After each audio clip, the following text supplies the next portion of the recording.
On a vu la condition nécessaire d'extrémum local qui nécessitait d'avoir une fonction de classe C1 sur un ouvert. Or, la condition suffisante d'extrémum global qui utilisait le théorème des bornes atteintes nécessitait d'être sur une partie fermée bornée. Donc là, on se demande, mais oui, mais alors, est-ce qu'il vaut mieux travailler sur un ouvert ou sur une partie fermée bornée? Réponse, ça dépend le théorème qu'on utilise. Et donc, comment faire pour chercher les extrémas locaux d'une fonction si je ne suis pas sur un ouvert? Je vais tout de suite prendre un exemple pour voir. Je vais chercher les extrémas de la fonction f qui à xy donne racine de x2 plus y2 plus xy sur la boule fermée de centre 0, 0 et de rayon 1, qui est une boule fermée que je vais noter b bar. Le bar pour signifier qu'elle est fermée, mais en fait, voilà, si je le notais b, j'aurais b bar égale b, donc je note b bar. Par opération sur les fonctions continues, f est continue sur cette boule fermée. En effet, la fonction qui a xy donne xy est continue sur R2, la fonction qui a xy qui donne x carré plus y carré est continue sur R2, et la fonction à valeur dans R+, et la fonction racine carrée est continue sur R+.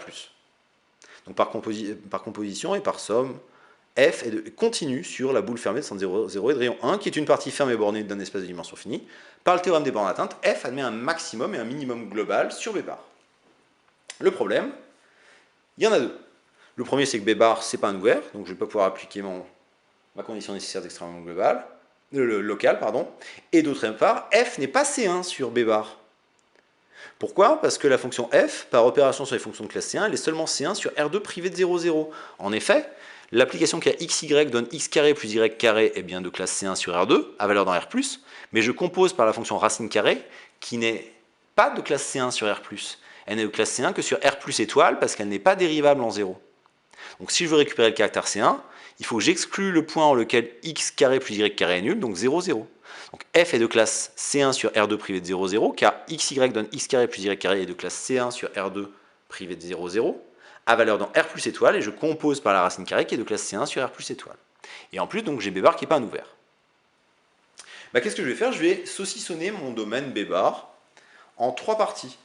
Je vais avoir le singleton vecteur nul, je vais avoir le bord de ma boule, et je vais avoir un ensemble que je vais appeler oméga, qui est l'ensemble des xy dans R2, tel que x carré plus y carré est strictement entre 0 et 1.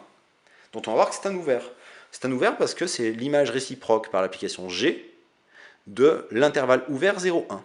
Où G, c'est l'application qui a x2, qui va de R2 dans R, qui a xy donne x carré plus y carré. C'est une application polynomiale donc continue, et continue sur R2, et l'image réciproque d'un ouvert par une application continue sur R2 est un ouvert de R2. Donc oméga est un ouvert de R2 comme image réciproque d'un ouvert par une application continue. En plus, f est de classe C1 sur oméga, et donc les extrémas de f sur B bar, ils peuvent être atteints soit en 0, 0, point en lequel la fonction f n'est pas de classe C1, peut être atteint sur oméga, mais auquel cas, d'après la condition nécessaire d'extrémum local, ce sera en des points critiques de f qui appartiennent à oméga, ou alors en des points du bord. Le bord que je note delta de B, c'est l'ensemble des xy dans R2 tel que x carré plus y carré égale 1. Donc c'est mon domaine B bar, c'était en fait un disque avec le bord. J'ai séparé l'origine parce que la fonction n'y était pas C1, le bord du disque et l'intérieur que j'avais appelé oméga. Donc je vais chercher les points critiques. Je calcule pour tout xy dans oméga le gradient de f, donc je calcule les dérivées partielles, j'obtiens après calcul x sur racine de x2 plus y2 plus y, et y sur racine de x2 plus y2 plus x. Je reconstate au passage qu'en 0, 0, je pourrais potentiellement avoir un problème à cause de mon dénominateur qui est nul. Je résous le système gradient de f égale 0, 0, ce qui me donne deux équations. Alors je multiplie par racine de x2 plus y2, ça fait x plus y fois racine de x2 plus y2 égale 0, et y plus x fois racine de x2 plus y2 égale 0. Et je vais essayer de résoudre ce système, qui n'est pas un système linéaire, hein, donc je ne vais pas forcément raisonner par équivalence. Je vais essayer de simplifier les choses en disant que je vais essayer d'annuler les termes racine de x2 plus y2. Pour ce faire, je vais multiplier l'équation 1 par x, l'équation 2 par y, et je vais faire la différence. Et ça va me donner que x carré égale y carré. Mais x carré égale y carré, quand vous passez tout du même côté, ça fait x moins y fois x plus y égale 0. Autrement dit, x égale y ou x égale moins y.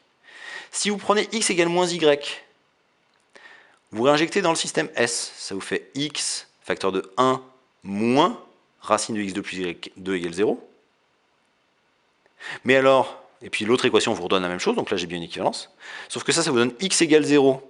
Sauf que si x égale 0 avec y qui vaut moins x, ça fait 0, vous êtes le point 0, 0, mais le point 0, 0 il n'est pas dans oméga. Et si x est non nul, ça fait x2 plus y2 égale 1, ce qui n'est pas non plus dans oméga. Donc là, il n'y a pas de point critique qui vérifie x égale moins y. Le deuxième cas, si x égale y, le système S il vous donne deux fois la même équation qui est x fois 1 plus racine de x2 plus y2 égale 0. Ça, c'est non nul, ça vous fait x égale 0, mais comme y doit valoir 0, c'est aussi exclu, c'est pas dans oméga. Autrement dit, il n'y a pas de point critique dans oméga. Donc, le minimum et le maximum de f sur b bar, ils peuvent maintenant être atteints soit en 0, 0, soit sur le bord. Alors, en 0, 0, ma fonction, elle vaut 0. Okay. Et sur le bord, sur le bord, l'idée, c'est que x carré plus y carré égale 1. Je vais chercher à calculer f de x, y quand x carré plus y carré égale 1. Mais là, on est sur le cercle trigonométrique. Donc je vais en quelque sorte paramétrer le bord en disant que ça revient à étudier f de cos θ sinus θ, puisque mon x peut s'écrire cosinus θ et mon y sinus θ pour un certain θ réel. Et donc je calcule f de cos θ sinus θ. Alors, vu ma fonction f, qui était ici, là ça va valoir 1 plus cos θ fois sinus θ. Donc ma fonction f, elle vaut 1 plus cosinus θ sinus θ, et je regarde quand est-ce que c'est maximal ou minimal.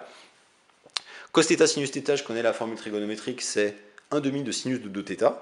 Et donc ma fonction f sur le bord, elle vaut 1 plus 1 demi de sinus de 2θ. Quand θ varie dans R, le sinus de 2θ varie entre moins 1 et 1. Donc ma fonction sur le bord de mon disque, le sinus de 2θ au maximum il vaut 1, ce qui veut dire que le maximum de ma fonction il vaut 3,5 et le minimum il vaut 1,5 sur le disque. Et donc, grâce à ça, je peux en déduire que ma fonction f, son minimum sur b bar, c'est 0 atteint en 0, 0.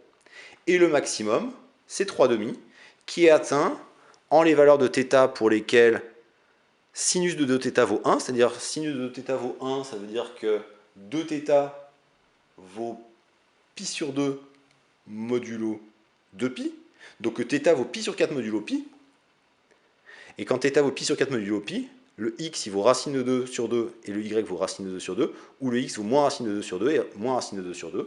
Et on constate bien en plus que effectivement f de racine de 2 sur 2, racine de 2 sur 2 et f de moins racine de 2 sur 2, moins racine de 2 sur 2 valent 3,5. Et donc j'ai bien trouvé le maximum de f sur b bar qui vaut 3,5 atteint en 2 points et le minimum de f sur b bar qui vaut 0 atteint en 1,5 point.